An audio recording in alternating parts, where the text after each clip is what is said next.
સહયોગી છે કે જે આપણી સાથે જોડાઈ ગયા છે ધવલ ખાડિયા પહોંચી ગયા છે ગજરાજો, ત્યાંથી સીધા દ્રશ્યો બતાવશો।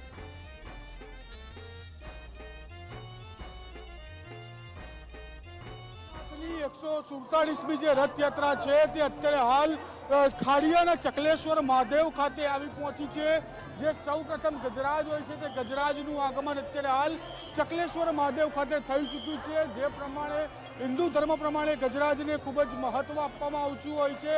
ગણપતિ ભગવાનનું સ્વરૂપ માનવામાં આવે છે, એટલે કે કહી શકાય કે ગજરાજ છે તે અત્યારે હાલ ચકલેશ્વર મહાદેવ ખાતે પહોંચી ચૂક્યા છે અને જે ભક્તો છે તે ભક્તોનું ઘોડાપૂર પણ અત્યારે હાલ ચકલેશ્વર મહાદેવ ખાતે જે છે તે જોવા મળી રહ્યું છે। જે પ્રમાણે ગજરાજમાં દાન કરવાનું હોય છે તે પ્રમાણે દરેક ભક્તો જે છે અત્યારે ગજરાજને શુલ્કમાં જે દાન કરવાનું મહત્વ રહેલું છે તે પ્રમાણે દાન પણ કરતા હોય તેવા દ્રશ્યો અત્યારે હાલ જોવા મળી રહ્યા છે। ચકલેશ્વર ખાતે ગજરાજનું આગમન થઈ ચૂક્યું હતું, તેની સાથે સાથે જ હવે જે 101 ટ્રક છે ટેબ્લો છે તેનું પણ આગમન થવા જઈ રહ્યું છે। એટલે કે વાત કરવામાં આવે તો કેટલાક ભાવિક ભક્તો છે તેમની સાથે વાત કરવાનો પ્રયત્ન કરીશું કે આપ રથયાત્રા જોવા માટે આવ્યા છો, કેટલો આનંદ, કેટલો ઉત્સાહ? ખૂબ જ આનંદ છે and very amazing, this creator unbelievable. આપ ખાડિયા વિસ્તારમાં રહો છો કે બહારથી? ના, હું વેજલપુરથી આવી રહી છું ને હું અહીંયા સ્પેશિયલી જોવા માટે આવી છું। પ્રથમવાર આવ્યા?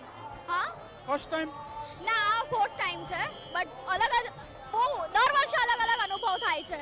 Thank you. ચોક્કસથી બીજા પણ કેટલાક ભક્તો છે તેમની સાથે વાત કરીશું કે આપ રથયાત્રા જોવા આવ્યા છો, કેટલો આનંદ ઉત્સાહ, ભગવાન આજે દર્શન આપવા માટે આવ્યા? બહુ આનંદ થાય છે અમને તો, કૃષ્ણ ભગવાનના દર્શન કરવાનો બહુ આનંદ થાય છે।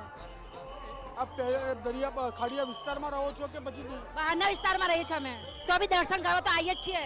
કૃષ્ણ ભગવાનના તો દર્શન કરવા તો જરૂર આવીએ। રથ 12 વાગ્યા સુધી રથ અહીંયા પહોંચશે તો રથ આવે ત્યાં સુધી ઉભા રહેશે? હા, રથ જ્યાં સુધી રથ ના નીકળે ત્યાં સુધી અમે નીકળતા જ નથી, ભલે કેટલી બી ગરમી હોય કે કેટલી બી હોય, ભગવાનના દર્શન કરીને જ નીકળીએ અમે।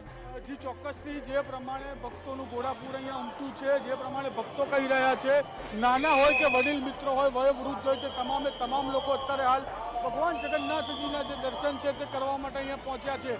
એટલે કે જે પ્રમાણે ભાઈ બલભદ્ર અને બહેન સુભદ્રાની સાથે ભગવાન મોસાળમાં પહોંચશે અને ત્યાં મામેરું કરવામાં આવશે ભગવાનનું, અને મામેરું થયા બાદ ભગવાન પરત નિજ મંદિરે ફરતા હોય છે। એટલે કે જે જગન્નાથ ભગવાન છે તે અત્યારે હાલ મામેરાના દર્શન માટે જશે, મામેરું થશે ત્યાં આગળ તેમનું, ત્યાં આગળ મોસાળમાં ભવ્ય સ્વાગત ભગવાનનું કરવામાં આવશે અને ભવ્ય સ્વાગત બાદ જે ભગવાન છે તે નિજ મંદિર પરત ફરતા હોય છે। ત્યાં સુધીમાં અમદાવાદના 18 કિલોમીટરનો વિસ્તાર છે તે 18 કિલોમીટરના વિસ્તારની અંદર ભગવાન દરેક ભક્તોને દર્શન આપવા નીકળતા હોય છે। આમાં એક પૌરાણિક કથા એ પણ કહેવામાં આવે છે કે જે વયોવૃદ્ધ લોકો હોય તે લોકો બહાર ના આવી શકતા હોય તેને લઈને ભગવાન અત્યારે દર્શન આપવા માટે જે છે જે આવતા હોય છે તેવા પણ દ્રશ્યો અત્યારે હાલ જોવા મળે છે। જે ટ્રક નંબર 1 છે તે અત્યારે હાલ ખાડિયા રસ્તા એટલે કે ચકલેશ્વર મહાદેવ ખાતે આવી ચૂકી છે। ગજરાજ છે તે ચકલેશ્વર મહાદેવથી આગળ નીકળી ચૂક્યા છે। એટલે કે બીજી બાજુ વાત કરવામાં આવે તો જે પ્રસાદનો લાવો હોય છે તે પ્રસાદનો લાવો પણ અત્યારે હાલ ભક્તો મેળવી રહ્યા છે।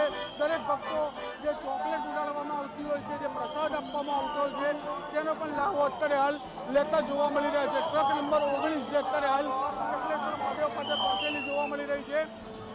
એટલે કે કહી શકાય કે તમામે તમામ રથયાત્રાના રૂટની અંદર જો પોલીસનો પણ ચુસ્ત બંદોબસ્ત જે છે તે અત્યારે હાલ જોવા મળતો હોય તેવા પણ દ્રશ્યો અત્યારે હાલ જોવા મળી રહ્યા છે। બીજી બાજુ વાત કરવામાં આવે તો ભગવાન જગન્નાથની રથયાત્રામાં મગ અને જાંબુના પ્રસાદનું ખૂબ જ મહત્વ રહેલું હોય છે। તે જ પ્રમાણે મગ અને જાંબુનો પ્રસાદ પણ અહીંયા આપવામાં આવતો હોય છે દરેક ભક્ત।